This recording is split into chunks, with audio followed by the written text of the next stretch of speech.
तो पूछ लेना वो का कहे, गोरी है, पीरी है, लंबी है, नाको आंख ठीक है, लेकिन आंखी थोड़ी छोटी छोटी है। हाँ। अब अगर आंखी सही बताए दी तो का नाक टेढ़ी बताए, कोई न कोई कमी जरूर निकालेंगे। इसीलिए बाबा ने लिखा मोगी न नारी नारी कै रूपा। लेकिन एक बात आपको बताएं, बाबा कहने लगे सीता जी को देख करके ही नर नारी मोहित नहीं हुए, कब फिर कब पगुधारी। पगधारी शब्द राम जी के लिए लिखा है। ये पगधारी कब बने? एक बार नहीं, दो बार। जब सिया राम अरे ताड़िका मारी और तब से राम भये पगुधारी। एक बार हुए, दूसरी बार और जब भृगु मुनि ऋषि और चरण प्रहारी और तब से राम भये पगुधारी। राम जी और मैया जानकी की जोड़ी को देख करके सब मोहित हुए। जानकी मैया देखती हैं, उसके बाद में आ गई। उसके बाद में जनक जी ने बंदी जनों से कहा मेरी प्रतिज्ञा सुनाई जाए। बंदी जन खड़े हो गए, सुनो सुनो सारे राजा गणों सुनो बड़े ध्यान से, राजा की वीर प्रतिज्ञा है। क्या? राजा की वीर प्रतिज्ञा, ये वीर प्रतिज्ञा, राजा की वीर प्रतिज्ञा ये और धनुआ द्वारा पूर्ण होगी। और जो वीर धनुष को तोड़ेगा अरे सीता उसको अर्पण होगी।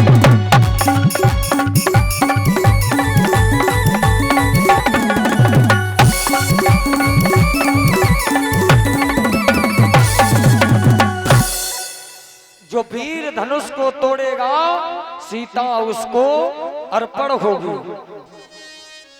अब देखो जितने राजा वहां बैठे थे, आप लोग देखना, अब महाराज महाराजा कितने बैठे थे। राम जी की कथा जब आप पढ़ते हैं तो जनकपुरी में राजा कितने थे? 10,000। भूप सहित 10 लिखा है, 10,000 राजा। अच्छा, जैसे ही कहा कि जो भी वीर धनुष को तोड़ेगा तो एक राजा उठे। अब गलती जानते जल्दी जल्दी में क्या कर दी, परिकर बांध उठे, अकुलाई बड़ी जल्दी से उठ दिए। और जब चल दिए तो चले इष्ट देवन सिर नाई। जब चल दिए तब अपने अपने इष्ट देवता को याद किया। अच्छा, धनुष नहीं टूटा, इसमें बहुत बड़ा कारण है। एक राजा धनुष के पास में पहुंचा, अब आने के हे भोले बाबा ये धनुष हमसे टूट जाए, एक कैरा टूट जाए। और 9,999 बैठे क्या कह रहे, हे भोले बाबा इनसे धनुष ना टूटे, एक कैरा टूट जाए। अब 9,999 करे ना टूटे तो भैया जिधर बहुमत हुए उधर ही की तो बात मानीजिए। एक तो कारण ये, लेकिन ऐसा नहीं है।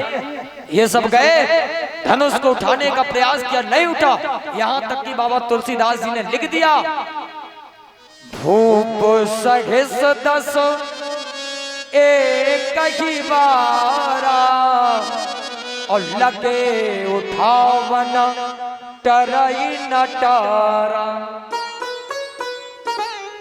10,000 राजा एक बार में लग गए, धनुष नहीं उठा। महाराज इस चौपाई का यही अर्थ है, भूप सहेज 10 एक ही 12, 10,000 राजा एक बार में लग गए। अब मान लो अगर ये बात हम आप मान भी लें तो 10,000 राजा कितने बड़े हुए होंगे जो एक बार में धनुष में लग गए। अब मानो राजा बड़े नहीं हुए होंगे तो ये धनुष कितना बड़ा होगा। तो 10,000 राजा एक बार में लग गए और धनुष नहीं उठा। बाबा कहने लगे 10,000 राजा तो लगे, लेकिन एक बार में नहीं, एक दिन में। बार माने होता है दिन, रविवार, सोमवार, मंगलवार, बुधवार, बार माने दिन। एक दिन में 10,000 राजा लगे, धनुष किसी से नहीं उठा। जनक जी खड़े हो गए, आंखों में आंसू भरकर कहने लगे, अरे राजाओं, मैं तो अभी तक ये जानता था पृथ्वी वीरों से भरी पड़ी है, लेकिन आज मुझे यह ज्ञात हो गया पृथ्वी पर कोई वीर नहीं रहा। वीर विहीन मही मैं जानी, मैंने जान लिया पृथ्वी पर कोई वीर नहीं है। लखन लाल की आंखें ऊपर नीचे भई, माथे लखन कुटिल भई भौं, एकदम से खड़े होना चाहे। राम जी ने कहा, ये पिता तो ले, इनसे क्या कहोगे, बैठ जाओ। जैसे ही बिठाया, जनक जी कहने लगे, अरे राजा गणों, मैंने जब पृथ्वी पर वीर जाना था तो मैंने ये प्रतिज्ञा की, अगर मैं अपनी प्रतिज्ञा को निभाता हूं तो मेरी बेटी कुंवारी रह जाती है, अगर मैं अपनी बेटी का विवाह करता हूं तो मैं अपनी प्रतिज्ञा, अपने वचन से हार जाऊंगा। तजऊ आस निज निज ग्रह जाऊं, लिखा न विधि वैदेही विवाह। अपना अपना आसन छोड़ करके चले जाओ। ओ दीप दीप के राजागढ़, हम किसे कहें बलशाली हो, हमको तो अब ये ज्ञात हुआ पृथ्वी वीरों से खाली है। अपना अपना आसन छोड़ करके चले जाओ। लखन लाल से ताव नहीं रहा गया, खड़े हो गए। अरे जनक, ऐसे कहे बहन और भैया आप बैठे हो मौन। रघुवंशियों का एक भी बालक जिस सभा में होता है वहां कोई ऊंची आवाज में बात नहीं करता है, और तुमने कह दिया कि पृथ्वी पर कोई वीर नहीं रहा। जनक, अपने वचन वापस ले लो। आंखें लाल लाल। जनक जी की बात राम जी कहने लगे, बैठ जाओ। लखन लाल कहने लगे, भैया मेरा स्वभाव तो ऐसा है, अपमान न मुझे गवारा है कृपा गुरु के चरणों की, और बल और प्रताप तुम्हारा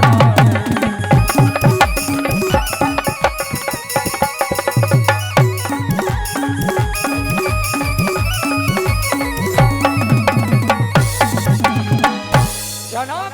ऐसे कहे बहन, ये पुराना धनुष ऐसा पिटा हुआ रखा है,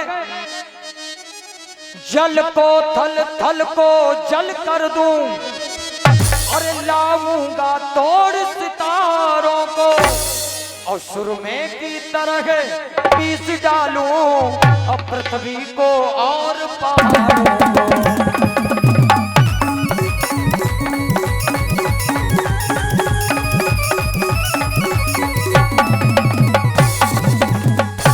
जनक जी की बातें सुनकर लखन लाल कहने लगे, भैया जाओ तुम्हारे अनुशासन पाऊं, कंदुक इव ब्रह्मांड उठाऊं।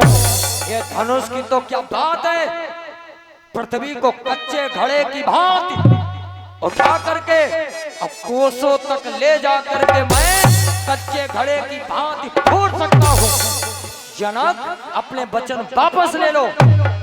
विश्वामित्र ने देखा कर राम जा, और देखे राम जी क्रोध में जल्दी जल्दी में धनुष के पास में और पहुंच गए। अब अगर और थोड़ी सी देर कर दे, अगर और थोड़ी देर कर दे तो तुम्हारी अवतार लेने की लीला धरी की धरी रह जाएगी। उठो, विश्वामित्र समय शुभ जाने। राम जी ने आंखों से इशारा किया, लखन लाल बैठ गए। लेकिन संकेत कितना अच्छा है। लखन लाल ने कहा कि मैं जल को थल कर सकता हूँ, थल को जल कर सकता हूँ, पृथ्वी को कच्चे घड़े की भांति फोड़ सकता हूँ, लेकिन कब? जो तुम्हारे अनुशासन पाऊं। क्रोध में भी राम जी का नाम याद है, ऐसा नहीं है। इससे पहले हमारे गांव में कथा होती थी। इससे पहले दादा आए तो हम लोग एक दिन बैठे तो हमारे गांव के एक लोग थे, उनकी बात इतनी हंसी की लगी। हम कथा कह रहे और शाम को आरती हुई और एक लोगों से उनकी कोई बात हो गई, एकदम से वो खड़े हुए। तुम हमें जानते नहीं हो, जब हमें गुस्सा आता तो हमें तुम लखन लाल समझो। बता, लखन लाल को क्रोध में भी भगवान का नाम याद रहता था। अब हम आप अपने को सब कुछ मानते। जैसे ही राम जी ने इशारा किया, लखन लाल बैठ गए। विश्वामित्र समय शुभ जानी। काहे भैया, जनक जी ने रोना पीटना किया, लखन लाल ने क्रोध किया, तब समय शुभ नहीं था। विश्वामित्र जी ने कहा तब नहीं था। क्यों? जब ये रावण धनुष को जनकपुरी में जब रखा गया था, रावण पीछे से आया, रावण ने देखा अब हमसे उठने वाला तो है नहीं, तो रावण ने धनुष के दोनों तरफ राहु और केतु को बिठा दिया और कहा जब तक तुम्हें आदेश ना मिले तब तक उठना नहीं। और जब जनक जी ने कहा तजऊ आस निज निज गृह जाओ, जैसे का अपना अपना आसन छोड़ करके घर जाओ, राहु केतु उठ गए। वैसे ही विश्वामित्र जी कहने लगे अरे उठो राम भल जाऊं भव जापा, उठा गुरा में भले जो भव जापा, उठो राम भल जाऊं भव जापा, उठा गुरा में भले जो भव जापा, उठो राम भल जाऊं भव जापा, उठा गुरा में भले जो भव जापा, मेटा हुतात जनक परितापा, मैं कहूतात जनक परितापा, मैं कहूतात जनक परितापा। उठो राम भंजऊ भव चापा। राम जी उठे, राम जी ने गुरु को प्रणाम किया, धनुष के पास में पहुंचे। अब आप देखो विश्वामित्र जी को तो प्रणाम करके आए और जैसे ही धनुष के पास में पहुंचे तो तुलसीदास बाबा ने एक चौपाई लिख दी, गुरु ही प्रणाम और मन ही मन की ना। अच्छा एक बात बताओ, अब तो गुरु जी को प्रणाम ही करके आए जो गुरु जी बैठे थे, और फिर धनुष के पास में जाकर गुरु को प्रणाम किया। कौन से गुरु? ये विश्वामित्र नहीं है, अयोध्यापुरी में जो गुरु जी बैठे वशिष्ठ जी महाराज, कुल गुरु। प्रणाम कितने तरीके का होता है? 3 तरीके का, मनसा वाचा कर्मणा। मनसा, मान लो बैठे हम आप यहाँ हो और हमें याद आ जाए कि वृंदावन में बिहारी जी के दर्शन करने, आंखें बंद की और मन ही से वृंदावन पहुंच गए, ये मन से प्रणाम हो गया। बाचा, कोई व्यक्ति निकल रहा है, हमने बोल करके भैया जय जय सीताराम बोल करके। कर्मणा, कोई पास में है उसके पैरों का बंधन करके प्रणाम कर लिया, तो ये कर्मणा। पहले तो महाराज 3 ही प्रणाम थे, अब 2 और बढ़ गए। कौन कौन? कोई भैया खेतन में काम कर रहे हो और तुम बाहर से निकलो और दूर है इसका पंडित जी, पंडित जी। अब भैया चाकू मतलब का थप्पड़ के सहारा है कि गड़ासी के सहारा है, पता ही नहीं। अच्छा अब सब छोड़ो, पास में आए और ने लगाए परियन से हाथ तो लगा ले छाती से, कहा मिलो पंडित जे दिन तुम्हारी जब परियां टूट जाए बाए दिन हमारी छाती ठंडाई जाए। प्रणाम कोई करना नहीं चाहता, काहे? झुकना कोई नहीं चाहता। झुक कब पाओगे? बस जीन्स इतनी टाइट आते हैं, इतनी टाइट जीन्स आज झुकी नहीं सकते। फैशन के दौर में सब बेकार हो गया। इसलिए बाबा कहते हैं गुरु की प्रणाम मनई मन कीना और अति लाघव उठाए धनु लीना। और जैसे ही धनुष को उठाया और लेत चढ़ावत खेचत गाड़े और काहू न लखा दे सब गाड़े। काहू न लखा दे सब गाड़े।